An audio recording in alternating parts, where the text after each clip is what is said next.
कहते हैं संयुक्त परिवार में जिम्मेदारी, खुशियां और दुख सभी बांटे जाते हैं, पर क्या मौत भी बांट दी जाती है?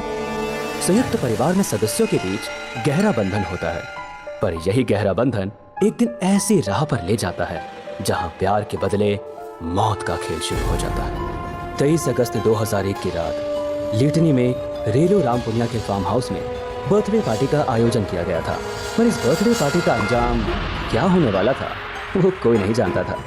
रेलू रामपुनिया की बेटी सोनिया ने अपनी बहन के जन्मदिन पर खास बर्थडे पार्टी का इंतजाम किया था। वो उसे सरप्राइज देना चाहती थी, इसलिए उसने अपनी बहन पम्मी के लिए फार्म हाउस में बड़ी सी पार्टी रखी और उसकी तैयारी में लग गई। लेकिन इस पार्टी के बारे में सोनिया ने अपने पिता रेलू राम को नहीं बताया था। सोनिया का चेहरा हंसी से चमक रहा था, जैसे कि सभी चिंताओं से दूर हो गई।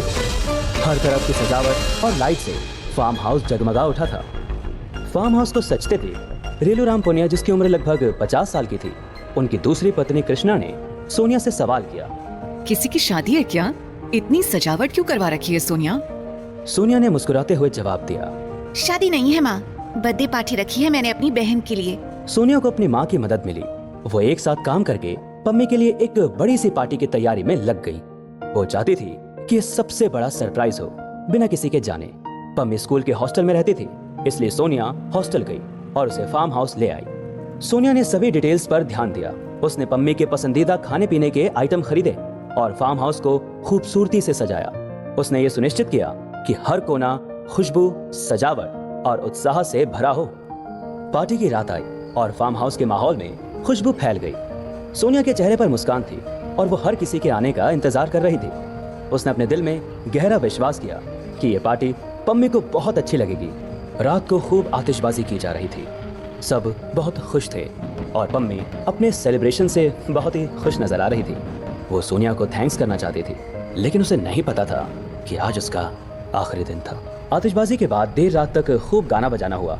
रात ढलती गई, तारों की रोशनी ने समा बांध दिया था। सितारों की चमक और हवा में जोश था, लेकिन वो हवा शोर मचा रही थी, मानो ये एक आगामी तूफान की चेतावनी दे रही हो।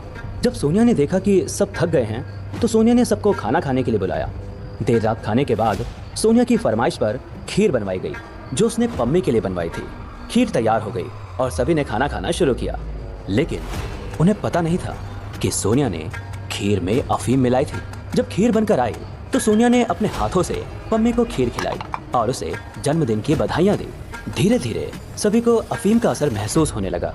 उनकी आंखें धीरे धीरे भारी होने लगी और उनके चेहरे पर नींद की लकीरें दिखाई देने लगी। एक एक करके सभी लगभग बेहोशी की हालत में डूब गए।